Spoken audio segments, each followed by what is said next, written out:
Hare Krishna. Welcome to Thriving Bhakti. Glories to Srila Prabhupada. Don't leave your inner state to chance. That's the theme today. Really key. One of the tests of our spiritual advancement and even our character development, even materially, if we want to evolve our character towards higher qualities, which is modal goodness, then we can't leave our inner state to chance. This is really key, because the test of our advancement is not so much what we do, but more about how we react. Prabhupada would often talk about how, a fool is discovered when he talks. Arjuna asked Krishna, how do I identify a transcendentalist? Someone who's transcendental. Krishna describes the doing and their character, determination, always glorifying me. And obviously implicit in that is their activities. And we see throughout the Shastra, when we read Dharma Shastra or we read Mahabharata, we're reading about how so many devotees go through so much material austerity, seemingly, so much calamity, so much struggle. And what impresses us is not so much the struggle, it's more of how they handle the struggle, their reaction to the situation. So as us tiny little devotees, well, like me, who is just a beginner on this path, I'm often thinking more about what I'm doing, but I'm not necessarily concentrating so much on how I'm reacting to things. And I know my mentor is often, when he rings me and talks to me and I huddle with him often, I'm reflecting and seeing really he instructs me more in not what to do, but how to go about handling things better.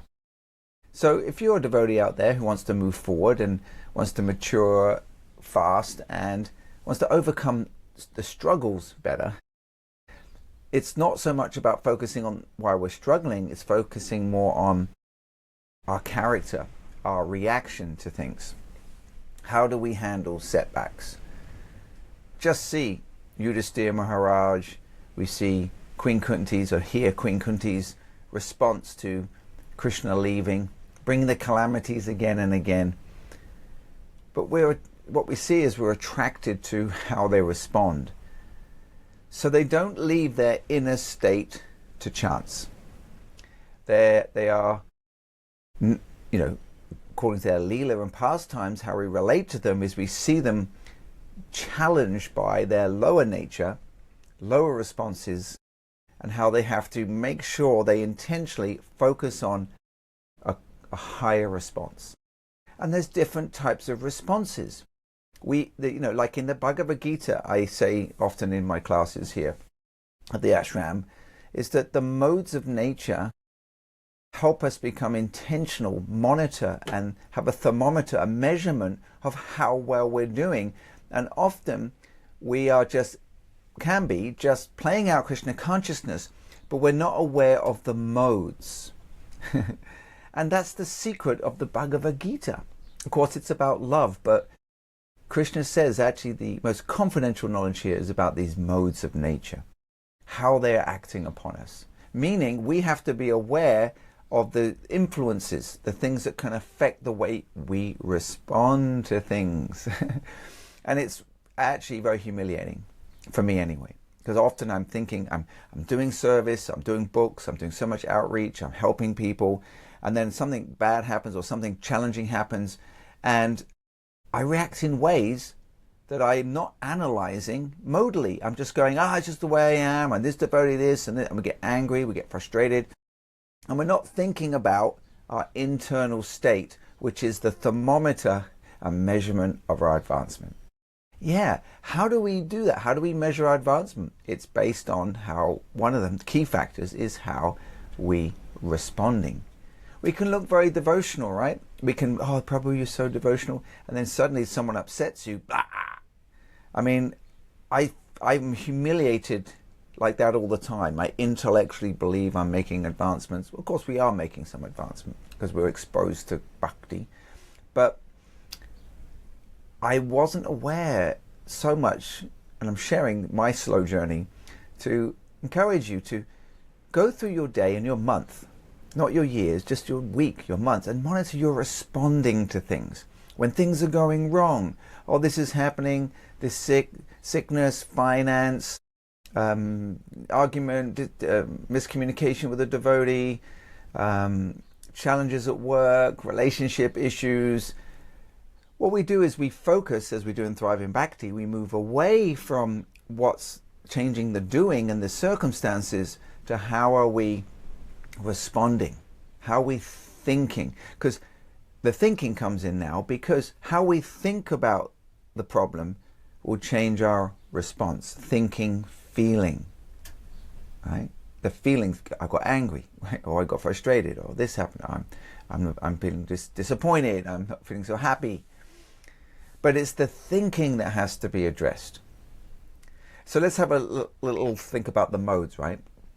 So think of a smart materialist. This really brings me down to my level, human level. There are materialists out there who understand that hard is good. They embrace hard. They're willing to go through, like extreme sports people, high military people, people with huge attachment to goals, what we call the mode of passion. They're attached to a certain material result, and in order to obtain that great result, financial, physical, fame or strength or endurance, they know that in order to achieve that high level, get to the top of Mount Everest, you won't do it unless you love hard, unless you love calamities. They expect these things. They're prepared. Their thinking is in the right mode for what they want. So the mode of passion delivers that, right? So smart materialists even embrace hard. I was reading about some Navy SEALs and David Goggins and certain persons like that who go through all these challenges to show you how to beat the mind to get to a point where they want to in their consciousness in their life, where they feel they're in control and feeling happy. And they go through a lot of physical austerity, and they love that hard. Mode of ignorance is like, I don't like any kind of hard. I want the easy way out. Why should things be hard? What about me? What happiness should... Just really disappointed that the world doesn't really deliver things like ordering an Uber Eats. I just want to order my happiness. I just want it delivered to my door. This is mode of ignorance. These people in mode of passion understand hard. Then you have the mode of goodness. They have a sense of detachment. They're willing to do austerities, but the right kind of austerities, because they see that mode of passion endeavors don't deliver any kind of enlightenment or sense of sustainable peace. So they're prepared to do austerities, hard. They embrace those hard. They're detached similarly, but their goal is different. In the mode of goodness, one can deliver through a little bit of austerity a sense of peace, sense control. But mode of passion, high mode of passion mixed with goodness, those types of people, they understand this too, some detachment, but they want certain outcomes for material gain, for temporary happiness. So we can be like that in Bhakti. We get angry, we get frustrated. It's because we want a certain outcome. So we have the mode of ignorance, the mode of passion, the mode of goodness. But then we have Shuddha Bhakti, pure devotion. So take Srila Prabhupada, for instance. I mean, the amount of austerity and sacrifice from his journey on the Jaladuta to his time in New York in that first year, living in the snow, the different climate, different food, no friends, no money, had things stolen, crazy people around him. Prabhupada was embracing all that hard because of love for Krishna. For him, it was a pleasure to do that. And of course, those activities are not passion or goodness, they're pure. He's showing us that we love hard also. Not mode of passion hard, that we want some result from it. Not mode of goodness, that we just want to do hard just for ourselves, to become enlightened, detached from misery, to be situated in the self. We want to embrace hard for Krishna's pleasure, for the pleasure of the spiritual master, for pushing on this movement. But so we have to see how are we handling those challenges. Even in the association of devotees, there's misunderstandings, there's challenges, there's upsets with our spouses. Still, we have to, in all those situations, say to ourselves, be conscious of our inner state. How am I reacting here? Is it in mode of passion? Is it in mode of goodness? Which of course is better than the mode of passion, just being detached, resetting oneself, being mindful of oneself. But mode of goodness is what's best for Krishna's pleasure here. Taking the humble role, taking full responsibility. I was just reading a book by a Navy SEAL. It's called Extreme Ownership. It's a fantastic book that illustrates how servant leadership, how even as Navy SEALs, when they go into combat with different teams, dealing with different people, he talks about going into Iraq and how certain things go wrong. And it's easy to blame. Well, this sergeant didn't do this, this person didn't communicate properly. And he was showing that is not effective leadership. That's not effective to go on to lead in such situations. He said the effective way is to take absolute ownership as the leader for exactly what went wrong and don't make other people excuses. 100% ownership. He's using these very mode of goodness mindset thought to help corporations solve a lot of their problems where there's blame and issues and problems going on. And he said you've got to think of the overall mission. All the different teams may have different leaders and bosses, but overall, all the decisions are for the overall mission, not for the individual group. Excuse me. Similarly, everything we do in ISKCON, all our temple, deity, book distribution, Namahat groups, all our Prasham distribution, all our outreach programs, we all have our separate little missions. But the overall is to push on the complete movement of this Sankirtan movement. And we should always have that in mind when things are happening. And we should expect hard. We want it to be hard. We don't mind if it's easy or hard in Bhakti as long as we have devotional service. So don't leave your state to chance. Every situation we're in, and it's very challenging, and it doesn't mean we necessarily will respond in a pure devotional way, but we should note that. And how to get better at that, how to move through that, how to navigate that. Otherwise, if you leave your inner state to chance, what does that mean? You drift in Bhakti, you practice the externals of Bhakti, but you're never conscious or reflective of your inner state, of how you're responding to things around you. When something goes wrong, someone upsets you, the blame game, the anger, the disappointment that can happen. And sometimes it is actually happening. Sometimes it actually happens, just like the Navy SEAL was pointing out. Sometimes there is mistakes done by others, and that costs the lives. In their situation, it actually costs lives. And he explains how leaders need to deal with those situations and how to rise above low-level leadership. So smart materialists have setbacks. Smart materialists accept setbacks. Smart materialists are always prepared for setbacks. They have high goals, material goals, and they're prepared to go, but we have high goals for Krishna. We just don't want to be mode of goodness, just taking care of ourselves in Bhakti, just, oh, I'm feeling good about how we're being. And even, even if we are detached and self-composed, we actually want to go higher into taking on hard things for Krishna.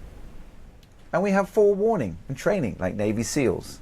When Navy SEAL bhaktas Krishna, Krishna says, Dukalayam Ashashvatam. Prabhupada explains these very old English phrases, the onslaught of material nature. We talk about, in the Bhagavad Gita, there's talk of the threefold miseries. If we don't expect, we have to expect those things, but embrace them as part of the loving deal of approaching Krishna. Now that takes a cultivation, and I say this a lot in my podcasts and blogs, that, that's Bhakti is cultivated, love is cultivated, tolerance, all these things are cultivated, as Rupa Goswami points out in the Nectar of Devotion, and Nectar of Instruction, and Nectar of Devotion. So it's not automatic. You can't just allow your tolerance levels, you can't allow your inner state to go to chance. Therefore, you can't let your tolerance be to chance. You can't let your endurance levels be to chance. You have to cultivate them on a daily basis.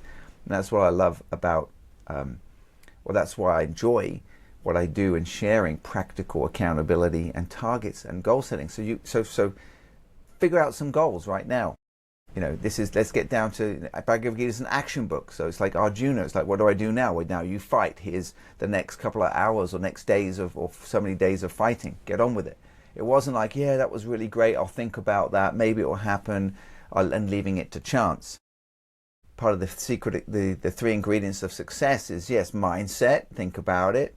Get the right mindset. Set some goals, but then accountability. Let's make it happen. So let's focus in. Maybe just personally right now, write down, how am I going to monitor my inner state and reactions over the next week? With who? What situations?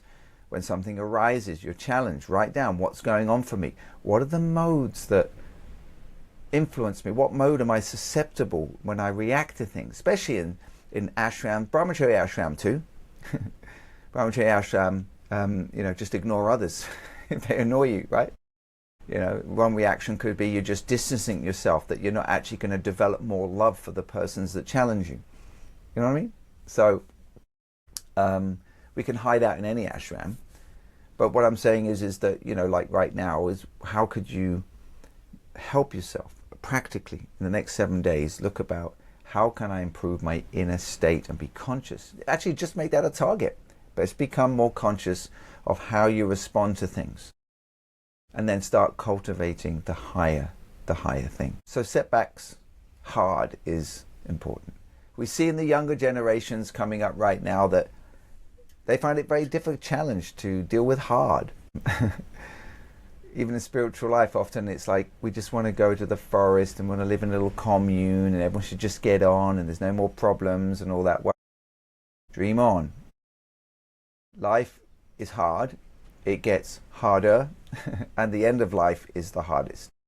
So the more we can embrace those things, respond to them, at least at a higher modal level, the more easy it will be to practice bhakti, because we're not so disturbed. So that's that famous verse I bring up again and again that I go back to. It's only the second verse of the teachings of Krishna in Bhagavad Gita. Yeah, we're all reading about Radha Krishna Leela, we're doing all those things, which we should be, but we forget about the basics. And get our measuring stick out. Where am I? Am I off the bodily platform? Am I tamsa tikshastra badata? Am I actually able to tolerate? Means actually not be disturbed. Matrash prashastu kuntaya shitoshna sukadukada. Tamsa. Yeah. So I'm measuring myself. I'm quite embarrassed. I actually get really rattled by things, and that's not conducive for advancing in bhakti. I have to work on that. So for yourselves, don't let your inner state go to chance. Don't wake up every day drifting in bhakti. Be very conscious. How am I responding? What's going on for me? There's triggers. Some of us have traumas and triggers and things from the past before bhakti that really blows up and really affects our minds and our emotions. And these things will take some years to work through. So how can I start building my bhakti resilience? And I find a lot of men that I coach, when you help them understand that hard is good, and it's difficulties are part of it, and it's not that something's wrong with you just because life is hard.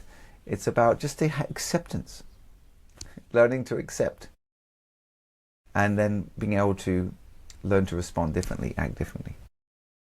So here's some thoughts for you. So I hope it's been useful. Hare Krishna. But you can subscribe below, press and make a comment or share. I'll be very grateful to you, so I can be inspired to do more podcasts and help devotees who are struggling and want to move forward in life and their spiritual life. Hare Krishna. All glories to Srila Prabhupada.